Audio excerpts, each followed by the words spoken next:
l'actu dans le vestiaire avec Nicolas Saint-Pierre. On s'en va chercher Mark Schreiber pour parler football, mesdames, messieurs, avec un énorme plaisir entre deux avions puis deux compétitions. Son équipe a bien fait, à part de ça, l'équipe nationale en patinage de vitesse. C'est un bon départ pour vous autres dans la Coupe du Monde? Un bon départ, il y en a 4 cet automne. Les 2 premières sont à Montréal. C'était le week-end passé. Puis là, il y en a une deuxième qui s'en vient. Donc, je me promène entre les patins, la glace, puis le terrain de football. Un gars qui a de la boue dans le toupette. Mais encore une fois, chapeau, vous faites un travail incroyable. Parlons un peu du travail moins incroyable du Rouge et Noir. C'est une année exécrable. Mais il y a quand même du positif dont tu vas nous parler dans cette défaite, dans l'Action de grâce contre Montréal. Évidemment, j'ai pris le temps de regarder le match. J'avais une journée de pause hier. Ça m'intéressait de voir ça. Les Alouettes vont relativement bien depuis quelques semaines. Ils sont qualifiés pour les séries. Normalement, une équipe, surtout dans la Ligue canadienne, il y a beaucoup de rotation de joueurs. Donc, une équipe qui se cherche et qui est déjà éliminée, il y a des joueurs qui vont prouver des choses. Donc, des choses que j'ai aimées, je trouvais qu'il y a une défensive très dynamique. Ils sont super agressifs sur les plaqués. D'ailleurs, ils ont joué vraiment un bon match défensivement. J'ai vu un corps arrière qui, pour toutes sortes de raisons, durant l'année, on l'a pas toujours vu pour des raisons de blessure ou de choix de carrière, mais Crum, ce que j'ai aimé, c'est qu'il est extrêmement mobile, comme on sait, mais il manque, à mon avis, d'encadrement. C'est-à-dire qu'il sait pas quand se servir de sa mobilité. Des fois, il essaie de sauver le monde, puis il perd 25 verges parce qu'il a essayé de faire un jeu qui était quasiment inexistant. Donc ça, je pense que pour ça, il va falloir l'aider. Et il va falloir avoir une structure aérienne plus simple. Ça semble être long et complexe, les jeux de passe qu'on lui donne, qu'on lui dessine devant lui. Il va falloir trouver un système de jeu qui est beaucoup plus simple pour lui donner une chance peut-être justement de courir vers la droite avec le ballon et de lancer en mouvement, mais de ne pas le garder dans la pochette plusieurs secondes. Il y a quelque chose qui ne fonctionne pas. Et finalement, ce qui fait qu'ils n'ont pas été dans le match, le Rouge et Noir contre les Alouettes, c'est les unités spéciales. C'était horrible. On s'est fait bloquer un botté, on a donné beaucoup de terrain sur les retours de botté. Clairement, il faut qu'il y ait un changement au niveau de la coordination des unités spéciales. Ouais. Malheureusement, puis tu parles de ça, c'est d'ailleurs l'ancien coach, M. Campbell, qui est coach des unités spéciales. Il faut surveiller ça. On ne voit pas une équipe répondre aux directives pour l'instant, une équipe à plat, considérant qu'on sait déjà le sort. Hâte de voir le dernier match qui a lieu contre les Alouettes, l'avant-dernier match, mais le dernier match à domicile. Puis la suite des choses, mais je m'attends à un grand ménage. Semaine numéro 6 qui se termine dans la NFL, on s'en va vers la 7e. Mais tendance après 6 semaines, en termes de résultats, on parle de quoi? En termes de résultats, les tendances que je trouve intéressantes, parce que je t'ai dit que je voulais faire ça cette année, prendre une vue d'ensemble de ce qui se passe dans la Ligue. En termes de résultats, il n'y a pas de tendance. Les équipes fortes qui, normalement, ont commencé fort, commencent à connaître des matchs difficiles. Défaite des Bills de Buffalo, défaite des Phillies, pas des Phillies, mais des Philadelphia Eagles. Puis les Ravens qui perdent encore, évidemment, parce qu'il leur manque des joueurs importants. Et il y a des équipes qui causent des surprises. Donc, pour moi, il n'y a pas de tendance en termes de résultats, ce qui fait que c'est super le fun. N'importe quel match, n'importe quel dimanche après-midi, n'importe quelle équipe peut avoir du succès. En termes de performance, maintenant, ce qui se passe sur le terrain, bravo, encore une fois, on a droit à des retours de beauté d'envoi.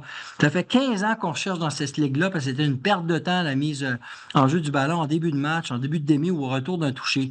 Et là, on commence à avoir des vrais retours à cause de la nouvelle forme de retour dynamique et le positionnement des joueurs sur le terrain. Et en plus, ça fait quelques années, Nicolas, que je te dis, c'est incroyable la quantité de verges au sol qui se gagnent dans la NFL.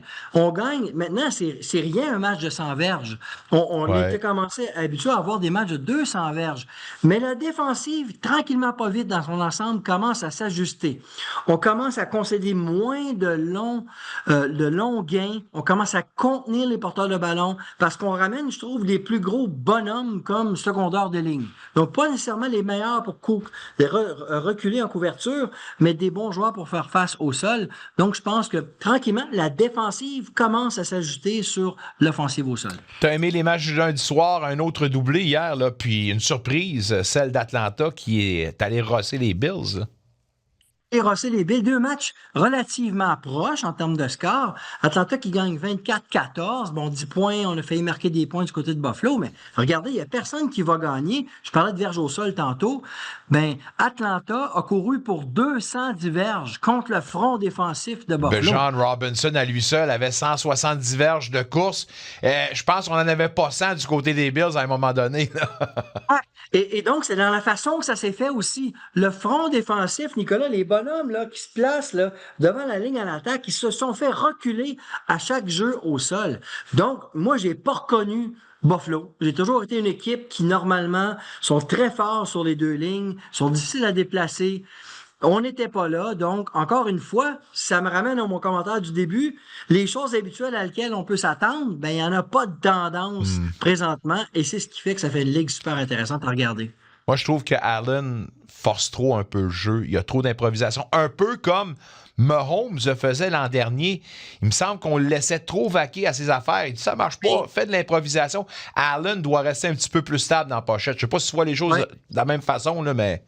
Toi et moi, on a déjà parlé de ça. Patrick Mahomes, il y a comme un genre de système de jeu qui lui donne la chance d'improviser. Souvent, volontairement, on va le faire courir vers la droite ou la gauche, puis il va s'amuser un peu avec ça. Il va courir plus souvent qu'il va passer le ballon. Mais il y a beaucoup d'improvisation dans la structure. Tandis que du côté de Buffalo, je trouve qu'ils ont toujours une attaque, un peu comme les Eagles de Philadelphie, avec un bon porteur de ballon qui est Jalen Hurts, comme corps arrière. Mais on a toujours structuré des jeux, on lui donne l'option de courir, mais c'est structuré, c'est moins improvisé. Et tu as raison que depuis 2 semaines, peut-être parce que ça va moins bien, ben les Bills et leur carrière commencent à improviser un peu plus, puis je suis pas sûr que c'est sa marque de commerce. Parlons un peu du sport universitaire. Nos 2 équipes sont à 3-4. Il reste un match avant la fin de la saison. Puis avec les derniers matchs de la saison, il y a plusieurs choses qui pourraient bouger au niveau du classement, là. En la Ligue de l'Ontario, qui commence plus tôt, parce qu'il y a beaucoup d'équipes, puis qui finissent un peu plus tôt la saison régulière. Mais effectivement, les 2 équipes à Ottawa ont une fiche de 3 victoires, 4 défaites. Il leur laisse un seul match à jouer. Et il y a à peu près 4 ou 5 équipes en dessous, Nicolas, qui ont toute une chance de les rattraper. Et donc, c'est là que ça passe ou ça casse. Le dernier match à jouer de leur saison, le week-end prochain, on va savoir si laquelle ou lesquelles ou aucune des 2 équipes universitaires d'Ottawa vont faire les séries de mid-saison. GG's contre Toronto, les Ravens contre McMasters, qui ont la même fiche qu'eux autres. Match intéressant. On parle de la capsule avec vos lunettes de coach. Et la grosse question est de savoir comment on choisit les jeux à l'offensive, Mark Schreiber. Oui, avec mes lunettes de coach. Donc, ce qui est important, c'est que le mois d'octobre, il fait beau. Habituellement, Nicolas, en octobre, il fait pas toujours beau. Là, il fait gros soleil.